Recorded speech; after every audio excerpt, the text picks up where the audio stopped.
The Brewhouse was created to capture and share with you the long history of the Genesee Brewery. But the brewery itself isn't half as interesting as the beer and the people who make it. Visit GeneseeBrewhouse.com.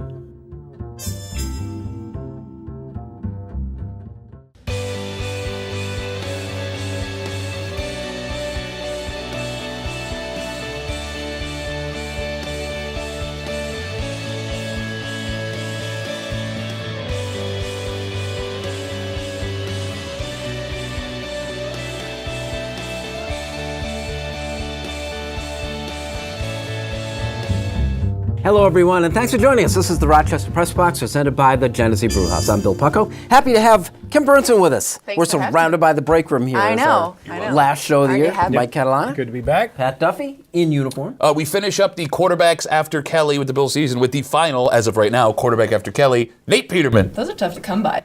It's not real. Oh, So, well, that's what do you mean? I got it from one of the. I very rarely buy off of those like weird websites that show up on the internet, but I couldn't find one anywhere else, so I bought it. Needed to complete the set. Yeah. They're the weird Priorities. websites that show up on the internet as opposed to... Wow, look at the old guys going to school me on technology. Kimmy, 'tis the season where I always like look back on the year, 2017 in sports, and kind of looking locally too. What strikes you as being particularly significant? Well, one thing that definitely surprised me this year, I think we learned a lot about the Sabres and how they're not as far along as I think we all hoped they'd be at this point. And with the talent that they have on the team currently, I think we thought it's going to come together. They're going to at least be a decent team. And it seems like right now they can't figure out what the problem is. And I'm not sure. Am I wrong on that, or is there something I'm missing? No, I don't think she's missing that. I don't think so at all. Well, I think they know what the problem is. They just can't fix the problem, Right. right? The problem is they can't get the guys to fix the problem. I mean... Yeah, and I think they've had moments where they've started to look better, and they just, when they have those games where they've played better, they get a game into overtime, they come back, they can't do it. They don't come up with the big play. They give up a big play. They take away the emotional lift of the comeback, and they haven't gotten the points. Sometimes you're doing that, and you're hanging in there, and you steal a point or steal a second point. They haven't done any of that this year. And I think it's partially the system and partially the roster, because we thought they could be a team to challenge. Yeah. But to your point, they're not even close to that. Right. For me, the year was, I thought it was a sense where it was the reckoning for Rochester, where like the Flash went away. We lost the Rattlers. We lost the Rhinos. It's like, things are condensing and getting back to the way, they used to be. And I don't know for myself whether it's a good thing or not. Well, I would say this. You always feel a little bit for the people that really supported those teams, right? And those teams had different levels of support, the other teams. I think in the big picture, with the way minor league sports has changed, and entertainment in general for people with families, it's a different thing. We can look back at the old days and say, yeah, we just put 9,000 in the War Memorial on a Wednesday night for the Amerks. I think it's awful difficult to do that these days for many different entertainment type things. So in the big picture, I'm glad it's gotten smaller, because I think it'll make those franchises potentially be a lot healthier. Again, for those other franchises and for the fans out there that really enjoyed them, I feel for you, but I think the market itself will be healthier if the sponsorship dollars and all go to less, more substantial teams. Do you think there's that much crossover, though? I mean, is a fan of the Rochester Rhinos going to go out of their way to support a different team now that they don't have them to support? Oh, yeah. Now, that's interesting, too, because some of those fans just won't spend any of the money. I think I'm thinking as much about the corporate dollars, because if they're going to spend money, there's only certain places they do, and maybe they will take it and put it with another team. To go further than what you said, how over the last 24 months we've seen how uninterested, compared to what it was, the American public has become with seeing sports live, right? Like, the thing that shook me, and I know the Detroit Red Wings are a really bad team, but I popped on the Sabres-Red Wings game. It was the middle of the week. It's Hockey Town, USA. I've been to a couple of games at the Old Joe, and it was always packed. There was nobody there. It's a brand new stadium that they just built, a beautiful complex, and nobody is there. And if you watch games across the NFL, depending on the team, depending on the week, the Bills are an outlier here, right? The Packers are an outlier. There are 3/4 to half empty stadiums in games that matter on nice days in major American cities. And you can say it's the anthem protest, but it started before that started. You can say that tickets are too much, but tickets are getting down to $10 on secondary market, and people aren't even buying those. I want to know what has made people decide I don't want to go to see professional sports across the country anymore.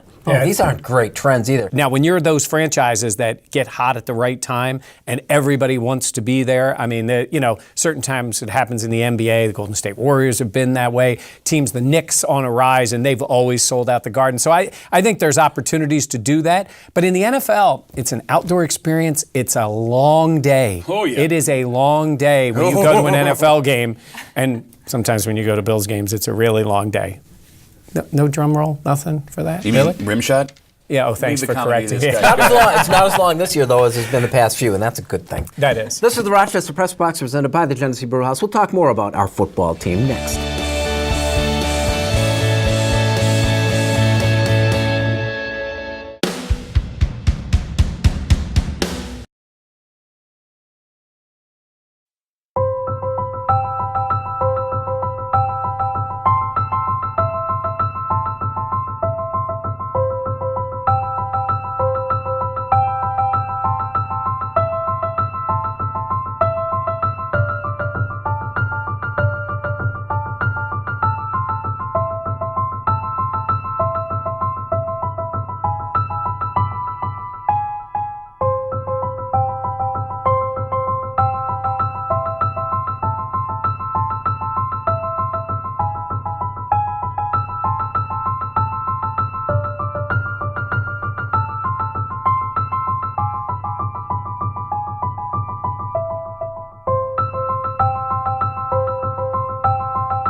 The Press Box, brought to you in part by Connors and Ferris, your workers' comp attorneys.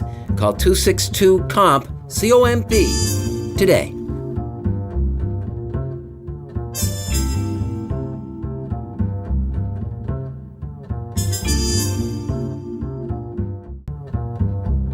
Welcome back to the Rochester Press Box, presented by the Genesee Brew House. This portion brought to you by Connors and Ferris.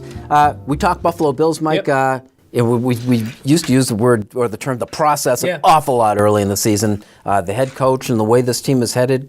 What do you think? I stick with that, with the process, because he stuck with it the whole year. To the frustration sometimes of fans, but Sean McDermott is that type of guy. And I think he will frustrate people a little bit because he has a way he's going to do it. It can be stubborn. It's also the way he wants to do it because he believes that will turn this thing around.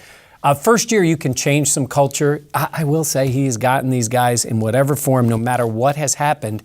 They have bought in with him. They have stuck with him. I think he does run a nice mix between being pretty tough on them in certain circumstances, but being complimentary and protecting them publicly. A lot of times fans want them to say something. You want the coach to say it. That's not the McDermott way. He sticks to the script, basically, because I think he actually believes it. In the long term, I think it's good for them, but they have to improve this roster, and they have to do something in terms of quarterback, whatever they want to do. But I think they are on the right path with some major, major things they need to do. You've been a little more pessimistic throughout the course of the season as far as the way Sean has handled Yeah, things. I'm out on the process. And here is my biggest fear. Right? Bills fans are feeling pretty good about McDermott. This team is overperforming what anybody imagined. And I love McDermott at these press conferences. We thought we'd be here every year. No, you don't. No, you didn't. Stop it. Just stop it. Next year, there are going to be more holes on this team than there are right now, which is saying something, right? Next year, the Bills could take a legitimate step back. If you have a rookie quarterback and you're missing players on the offensive, defensive line, if LaShawn McCoy's not back, and if the Bills have a disappointing next season, not because it's disappointing underperforming, but because you just don't have the talent, that puts McDermott in a must-win third year. That always must-win third year for Bills coaches, because I don't think that Pagula will be as patient with him if he goes 2 seasons up, down, and lets him go. Desperation breeds problem, especially when you might have a second-year quarterback there. Next year is his make-or-break year, and he's setting himself up to have a problem.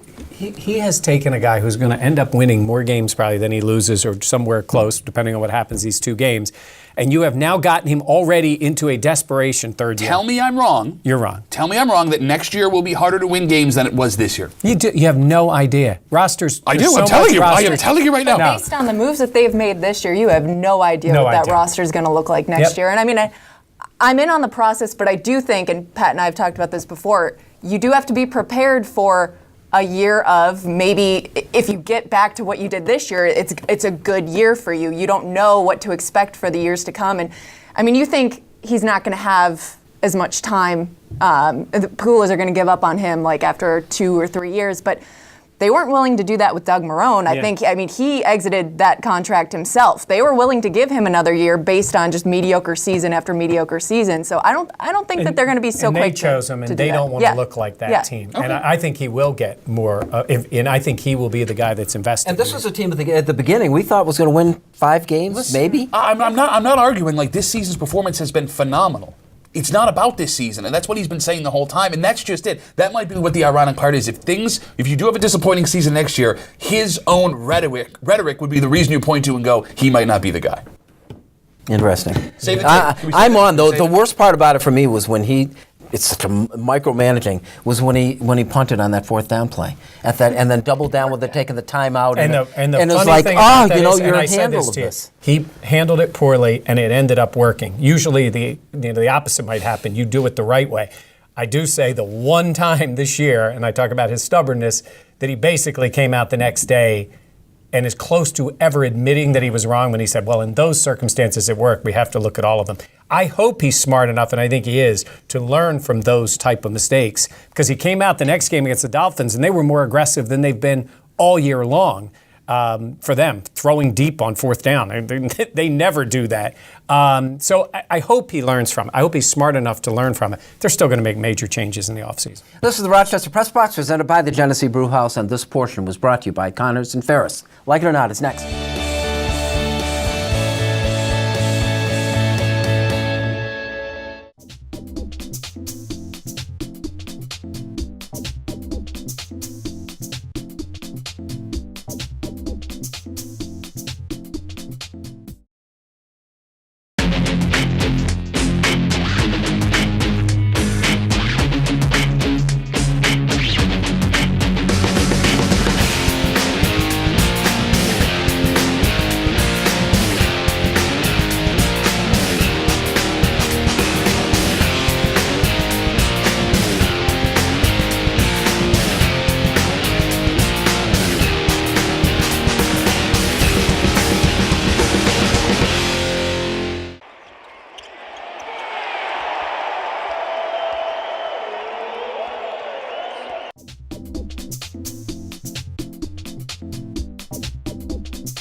Welcome back to the Rochester Press Box, presented by the Genesee Brew House.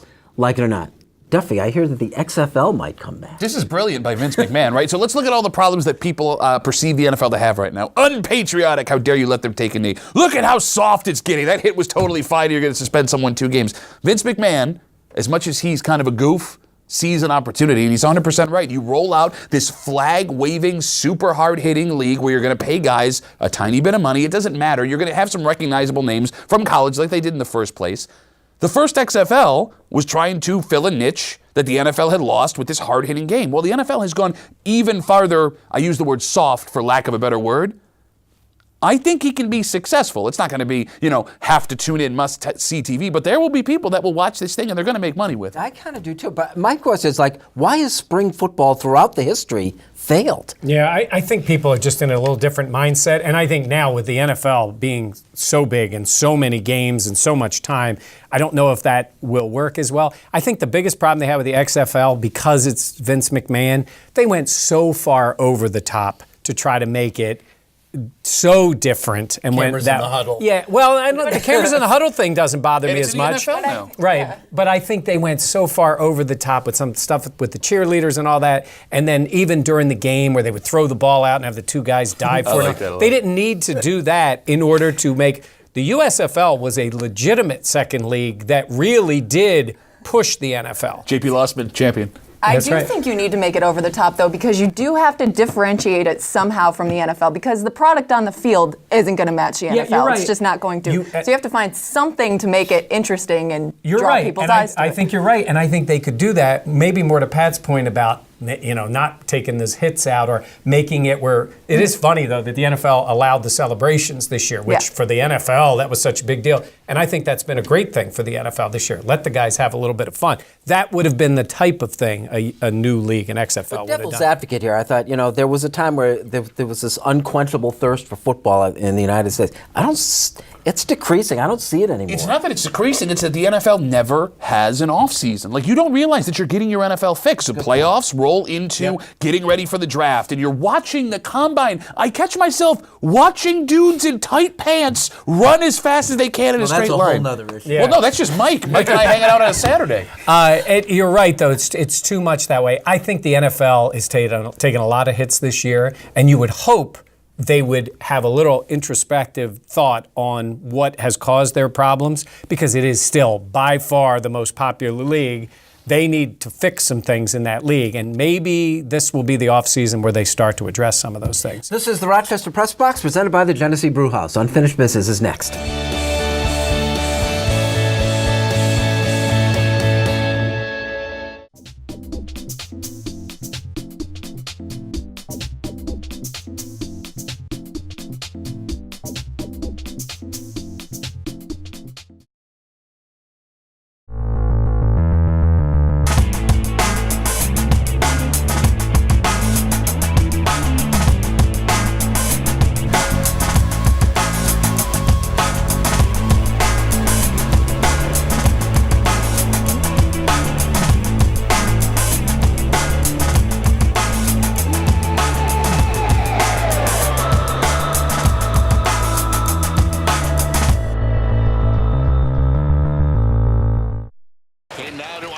He floated one.